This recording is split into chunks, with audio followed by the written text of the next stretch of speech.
Christophe André, vous êtes psychiatre, vous êtes un auteur très apprécié en France et ailleurs, y inclus en Roumanie, et vous êtes l'un des premiers médecins français qui a utilisé la méditation de la pleine conscience, c'est-à-dire le mindfulness, dans la psychothérapie.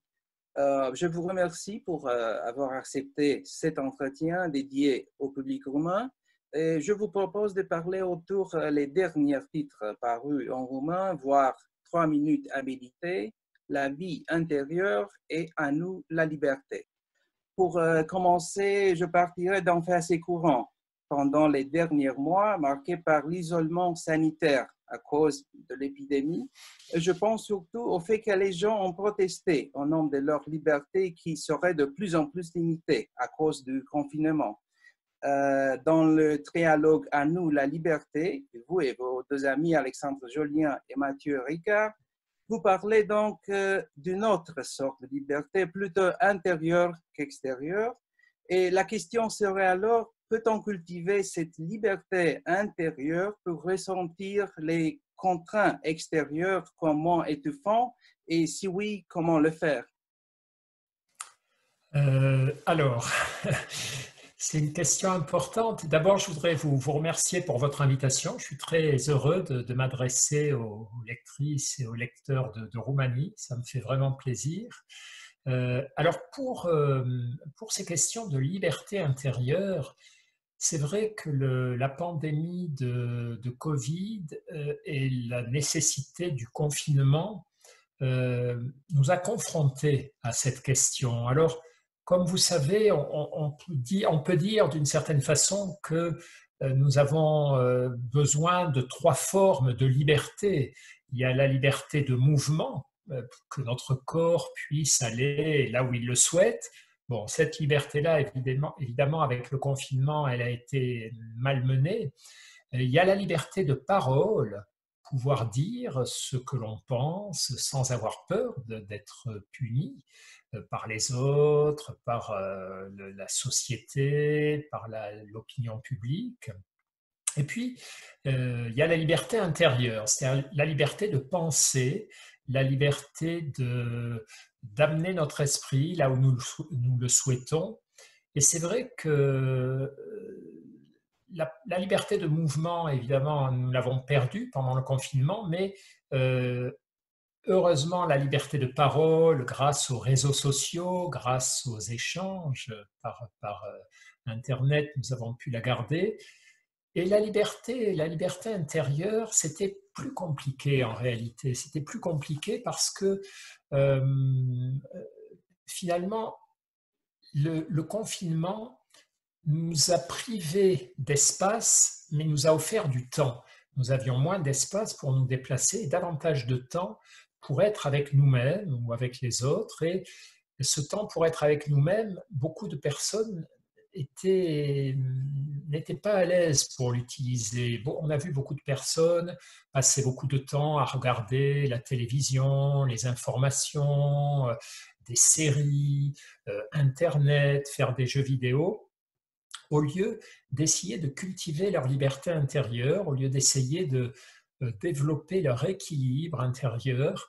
Et on s'est aperçu, je ne sais pas comment ça s'est passé en Roumanie, mais en France, on a eu beaucoup de personnes qui ont essayé de se mettre à apprendre à la méditation sur Internet.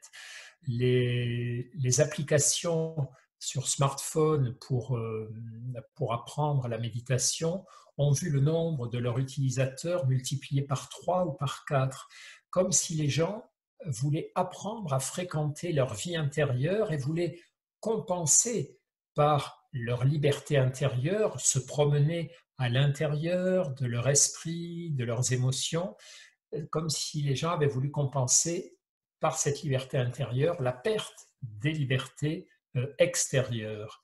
Et je crois que c'était une des solutions possibles. Alors après, bien sûr, on peut critiquer le confinement. En France, on a beaucoup critiqué le confinement. On a dit au fond, on prive les gens de liberté parce que l'État n'a pas été compétent, n'avait pas pris les bonnes mesures. Mais bon, ça, c'est encore un autre débat. D'accord. Revenons à la méditation, qui est votre thème préféré au cours de vos derniers livres.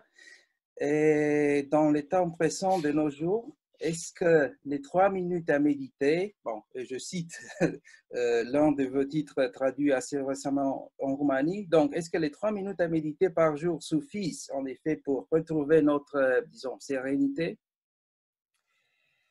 Alors, 3 minutes à méditer, non, ça ne suffit pas pour atteindre la sérénité, mais ça peut suffire pour découvrir un petit peu ce qu'est la méditation. Vous savez, quand on parle aujourd'hui de méditation en Occident et même dans le monde entier, on parle souvent d'une forme de méditation qui s'appelle en anglais mindfulness et en français on appelle ça la pleine conscience. Je ne sais pas comment on dit en roumain, si vous utilisez mindfulness ou pleine conscience dans votre langue roumaine, On a mais adopté, on a adopté plutôt le terme anglais. ouais, ouais, Mais quand il s'agit beaucoup des de, traductions de français, on utilise aussi bon, la pleine conscience en précisant qu'il s'agit de mindfulness. oui, oui, voilà. En tout cas, voilà, mindfulness ou pleine conscience, c'est une méditation très particulière, puisque c'est une méditation qui est laïque, qui a été validée par beaucoup d'études scientifiques et qui est facile à apprendre. Beaucoup d'écoles de méditation proposent des apprentissages très complexes, très longs, très ambitieux aussi, qui permettent d'aller très loin dans la connaissance de soi. Mais la mindfulness, la pleine conscience, elle a des objectifs plus simples. Elle veut juste nous apprendre à nous poser dans l'instant, à respirer, à prendre conscience de notre état, de quelle façon on est en lien avec nous-mêmes, avec le monde. Et pour ça, quelques minutes peuvent suffire. Vous savez, il y a dans l'apprentissage de la méditation et puis dans la pratique, il y a 3 familles d'exercices. Il y a des exercices qui sont des exercices d'approfondissement, qui sont longs, où on va pendant 10 minutes, 20 minutes, 30 minutes, prendre le temps de descendre en soi-même, d'observer le fonctionnement de son esprit. Mais ça, on ne peut pas faire ça toute la journée. Ou alors, il faudrait être un moine ou une nonne. Euh, mais après, il y a beaucoup de petits exercices qui sont des exercices courts, où on va recommander à nos élèves ou à nos patients, si on est des médecins ou des psychologues, de s'arrêter et simplement de prendre 3 minutes pour se recentrer, pour se reconnecter à soi-même. Parce que souvent, dans nos journées, nous ne sommes pas connectés à nous-mêmes. Nous sommes dans les actions, dans les distractions, dans la dispersion, et nous ne sommes pas centrés, nous ne sommes pas avec nous-mêmes. Et donc, parfois, juste s'arrêter quelques minutes pour respirer, pour observer dans quel état nous sommes, ça peut suffire. Et puis après, il y a une 3e famille d'exercices qui ne prennent pas forcément beaucoup de temps, c'est agir en étant vraiment présent et conscient à ce qu'on fait. Si vous faites la cuisine, vous ne faites pas la cuisine en pensant à votre journée de travail du lendemain, vous êtes attentif à ce que vous faites.